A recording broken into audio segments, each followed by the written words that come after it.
今日呢支片真係超級重要，我咁講係2025年到而家為止，我拍過最實用、最及時、最直接幫到大家嘅一支片。尤其你而家正失業、減薪、收入插水、剛退休或者屋企突然周轉唔到，呢支片你一定要睇晒，因為政府啱啱出咗個緩繳稅款、暫緩追稅嘅救命措施。真係可以幫你爭取到1至3年喘息空間，而且申請超簡單，最快8分鐘搞掂。我已經幫大家將所有最新官方公告、申請資格、要帶咩文件、網上申請全流程、常見問題、被 reject 嘅雷區同埋成功案例全部整理晒。今日一次過講到你透，講到你滿。建議你而家即刻俾個讚，開個小鈴。咁先唔會錯過我之後嘅更新，因為呢個政策隨時會改期限或者爆額。首先，我哋搞清楚到底緩繳稅款同暫緩行政執行係乜嘢。好多人一聽到稅就頭皮發麻，以為又要俾人追數，其實完全反過嚟。呢個係財政部2025年度特別推出嘅疫情後經濟復甦照顧計劃延長版，因為呢幾年真係好多人被裁員，公司倒閉。生意差到樣，人工俾人砍到得5、6成，甚至直接失業喺屋企。仲有好多剛退休嘅長輩，發現退休金根本唔夠使，但去年的綜所稅、房屋稅、地價稅、車牌稅、健保費、舊稅單又如雪片咁飛嚟。如果而家真係俾唔出，政府今次真係好罰。佢話冇問題，你可以申請緩繳，最長緩3年。3年內完全唔罰、唔計息、唔強制執行。聽清楚，唔係貸款，唔係分期，係直接話你知而家唔使俾，3年後先一次過算。真係咁罰心？我知道好多朋友見到呢度已經心動，但唔好急。我下面逐條同你講有邊啲人申請到，要準備咩？點申請？申請之後點？萬一俾人打槍點算？全部同你講晒。先講資格，今次財政部同法務部行政執行處將門檻低到歷史新低，基本上只要你生活真係有困難就得。總共有8大類人幾乎揾過，領緊失業給付嘅人，無論普通失業、公司倒閉無過失失業，定係部分工時失業給付，系統自動串勞動部資料，唔使你上傳任何嘢。近6個月人工減3成或以上嘅人，例如原本月薪6萬，而家變4萬以下，跌幅超30%就得。家庭突然有重大變故，主要經濟支柱過身、大病、離婚、屋企人中風長期住院等，有證明就得。低收入戶、中低收入戶、脆弱家庭、特殊境遇家庭，有社福證明直接過。65歲或以上長者全家去年綜所稅稅率10%以下，即是年收入大約120萬以下嘅家庭。超多退休長輩以為自己仲要補稅就唔算弱勢，其實稅率10%以下就自動合格。領老農津貼、新障生活補助、弱勢老人生活津貼等政府補助嘅人，近1年有誠信納稅記錄，但而家突然有困難嘅人，其他經稅務機關認定真係有困難嘅，都可以用個案方式申請。見到未？幾乎哪扣有需要嘅人都包晒。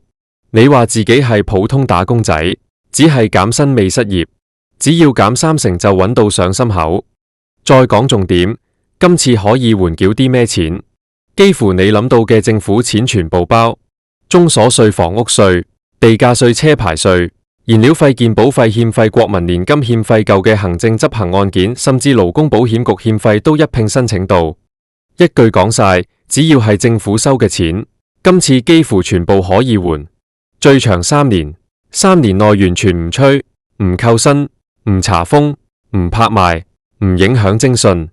好，資格有晒，接下來教你點申請，真係最快8分鐘嗰種。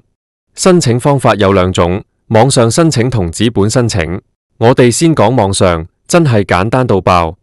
準備好自然人憑證斜線健保卡讀卡機斜線，或者已經綁定台灣行動身份識別嘅人，最輕鬆入財政部稅捐稽徵機關便民服務網 ，Google 財政部緩繳稅款申請。第一個就係點疫情後經濟復甦照顧方案，稅款緩繳申請作業登入之後，見到申請緩繳稅款同申請暫緩行政執行兩個選項，大部分人兩個都要勾，系統自動帶出你名下所有欠稅資料，唔使自己揾，揀你想緩繳嘅稅目，建議全部勾晒，揀緩繳期間，最長可以揀3年1095日，上傳資格證明，重點嚟啦，領失業給付唔使傳。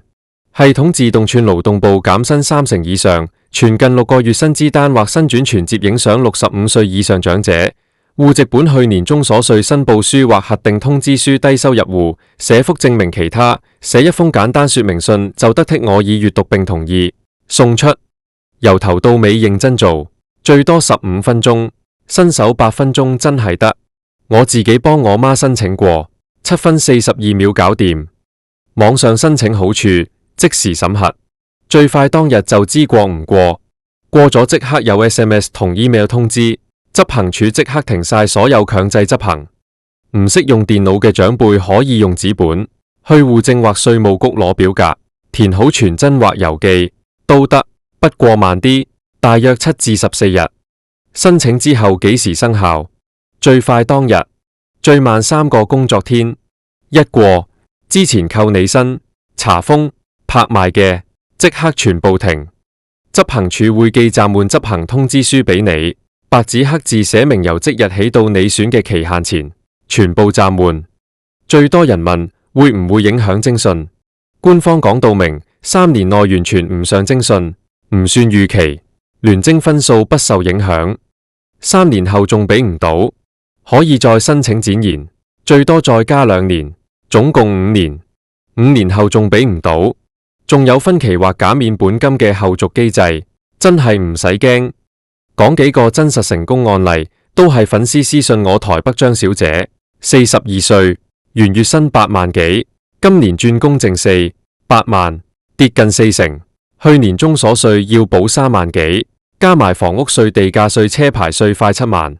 佢話差啲崩潰，申請之後而家完全唔使俾，3年後先算。話真係夠反佢一命。高雄陳伯伯，73歲，退休靠存款租金，租客走數，去年中所稅補2萬幾，加舊健保費被執行，存款差啲俾人掃光。申請後唔單止緩繳，之前扣走嘅錢仲退返俾佢。新竹林先生，49歲，公司倒閉領緊失業給付，連去年中所稅都未報，申請後執行處即刻解封，俾佢時間慢慢報稅分期。常見被 reject 原因同救命招，文件唔齊，尤其減薪朋友，記住一定要近6個月薪資證明。緩繳年期揀錯，有人唔小心只揀1年，其實可以3年。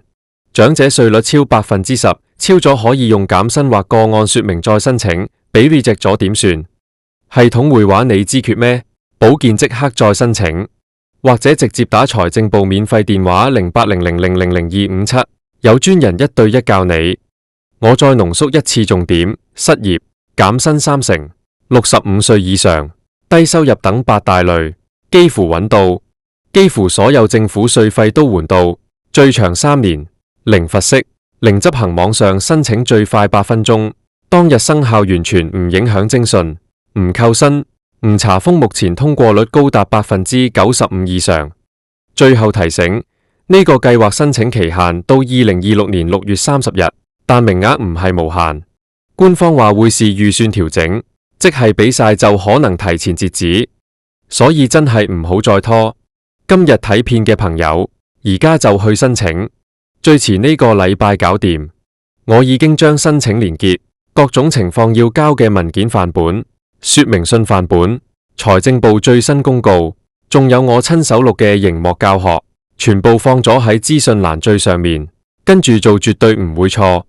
申請成功嘅朋友，歡迎返嚟留言話我知，俾我知呢支片真係幫到大家，也請你幫手轉發俾有需要嘅親朋戚友，因為真係好多人仲唔知呢個政策。